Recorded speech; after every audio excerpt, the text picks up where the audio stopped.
আমাদের দেশের এটা অস্বীকার করার কোনো কারণ নাই, সামগ্রিকভাবে শিক্ষার মান খুব খারাপ। ফলে আমাদের যেটা হচ্ছে, কেউ কেউ বলেন আর কি, এটা হচ্ছে শিক্ষার একটা ইলিউশন, উচ্চশিক্ষার ইলিউশন, এক ধরনের ভ্রান্তি। আমার বড় বড় ডিগ্রি হয়ে যাচ্ছে, কিন্তু ডিগ্রি অনুযায়ী কি আমার সেই যোগ্যতাটা আছে? এটা হচ্ছে প্রশ্ন। এটা কিন্তু অনেক ক্ষেত্রেই হচ্ছে না। এবং এতে কি হচ্ছে, এতে আমাদের দেশের শিক্ষিত বেকারের সংখ্যা খুব বাড়ছে। কারণ অনেক ক্ষেত্রেই সে উপযুক্তভাবে কাজ করতে পারছে না। কেন আমাদের দেশে বিভিন্ন সেক্টরে বাইরের দেশ থেকে লোক এনে কাজ করাতে হয়? গার্মেন্টসে কত প্রচুর লোক বাইরে থেকে এসে কাজ করে। কারণ গার্মেন্টস মানে টাকা পড়ছে বাইরের লোককে হায়ার করে নিয়ে আসার। যদি দেশে উপযুক্ত লোক পায়, তারা তো ব্যবসা করতে পারছে, তারা উপযুক্ত লোক পায় না বলেই নিয়ে আসতে হয় তাদের। তাহলে এই বিষয়টা কেন হচ্ছে? কারণ আমাদের শিক্ষাতে আমরা উপযুক্ত লোক গড়ে তুলতে পারতেছি না, এবং এটার সূচনা হচ্ছে আমাদের প্রাইমারি শিক্ষা থেকে। ফলে আমি মনে করি প্রাইমারি শিক্ষায় যারা জড়িত রয়েছেন সরাসরি আমাদের প্রাথমিক শিক্ষা পরিবারের সদস্যরা, এবং এর পাশাপাশি অন্য যারা আমাদের সঙ্গে আছেন, ওতপ্রোতভাবে আমাদের উপজেলা প্রশাসন বলি, জেলা প্রশাসন বলি, খুবই ঘনিষ্ঠভাবে আমাদের প্রাথমিক শিক্ষার সঙ্গে জড়িত আছেন। অনেক বিষয়ে তারা সরাসরি মানে কাঠামোগতভাবে যুক্ত আছেন। কেন, উপজেলাতে যখন বড় প্রজেক্ট হয়, ডিডিও কে থাকেন? তখন এর জন্য ইউও না থাকেন ডিডিও। এটার আমাদের যে কমিটি আছে, এতে ডিসি আছেন। এই যে অনুমোদনের প্রসঙ্গ, নাম পরিবর্তনের প্রসঙ্গ কে দিচ্ছেন? ডিসি। তাহলে এই কাঠামোতেই যুক্ত আছেন ওনারা, যদিও ওনারা আমাদের মানে কোর মানে কি বলবো শিক্ষা প্রাথমিক শিক্ষা মন্ত্রণালয়ের লোক তারা নন, তবু তারা যুক্ত এর সঙ্গে আছেন। ফলে আমাদের প্রত্যেকেরই কর্তব্য হচ্ছে আমাদের প্রাথমিক শিক্ষাটাকে মানসম্পন্ন করে গড়ে তোলা। আমাদের এই যে বর্তমান পরিবর্তনটা হলো বাংলাদেশে, যেটা জুলাই অভ্যুত্থানে হলো পরিবর্তনটা, সেটার মূল কথা কি ছিল? কোন কথাটা সবচেয়ে বেশি শোনা গেছে? সেটা হচ্ছে বৈষম্যহীনতা। আপনি চিন্তা করে দেখেন, আমাদের দেশের শিক্ষার অবস্থা খারাপ হচ্ছে, প্রাইমারি স্কুলে পড়াশোনা হলো না, কথার কথা।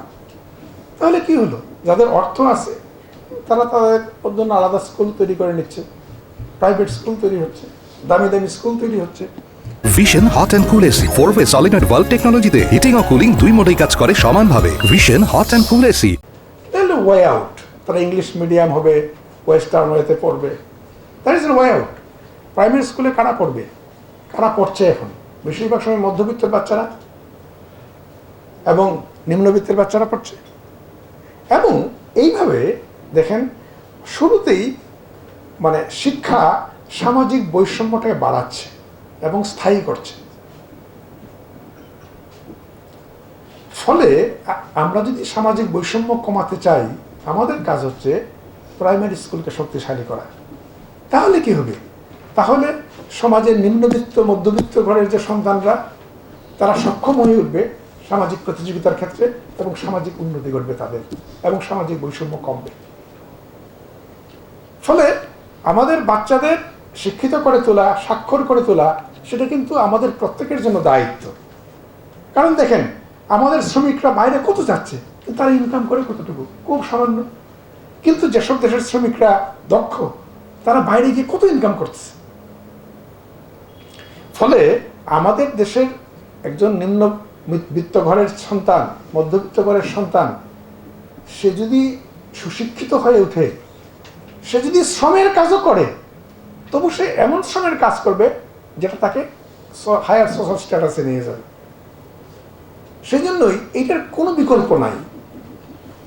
আর উচ্চশিক্ষার ক্ষেত্রে যদি প্রাথমিকে তার গণ্ডগোল থাকে, সে কোনোদিনই উচ্চশিক্ষায় ভালো করতে পারবে না।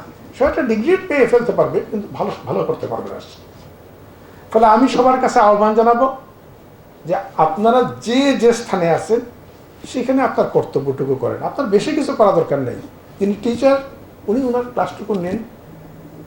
যিনি তত্ত্বাবধানে আছেন, উনি তত্ত্বাবধান করে দেখেন। যিনি ট্রেনার, উপযুক্ত ট্রেনিংটা দেন। আপনার টার্গেট একটাই, আমরা সবাই যদি আমাদের কর্তব্যটা করি, তাহলে ডেফিনেটলি আমাদের প্রাথমিক শিক্ষার মান উন্নয়ন হবে। আর যদি প্রাথমিক শিক্ষার মান উন্নয়ন হয়, আপনি ধরে রাখবেন ডেফিনেটলি এইটার একটা ইতিবাচক প্রভাব দেশের উপর পড়বে। একটা প্রসঙ্গ হলো ওই ভাষার পার্টিকুলারলি শিক্ষক নিয়োগ করা। এইসব ক্ষেত্রে কিছু কিছু সমস্যা হয়, আমাদের যে কাঠামো আছে সেই কাঠামো একটু বাইরে যেতে হয়। আর আমাদের কাঠামোতে যে শিক্ষক নিয়োগ প্রক্রিয়া, সেই নিয়োগ প্রক্রিয়া গেলে হয়তো দেখা গেল ওই ভাষার একজন শিক্ষক নিয়োগ প্রক্রিয়ায় টিকলো না, তাহলে সে কেমন হবে ইনপুট, এটা একটা সমস্যা আছে। পার্বত্য চট্টগ্রামে তাদের নিয়োগ প্রক্রিয়া তাদের নিজস্ব, এটা একটা সমস্যা আছে। ফলে কতটা টেকনিক্যাল প্রবলেম আছে। ফলে ওইটা কেমন সমাধান করা যায় সেটার একটা আমাদের দিক। এবং আমি যেটা দেখেছি যে প্র্যাকটিক্যালি শিক্ষকের অভাব আছে, শিক্ষক খুঁজে পাওয়া কঠিন। আমরা আসল সমাধানের জন্য যেটা করব, আমরা এটার জন্য ডিজিটাল ক্লাসের ব্যবস্থা তৈরি করছি।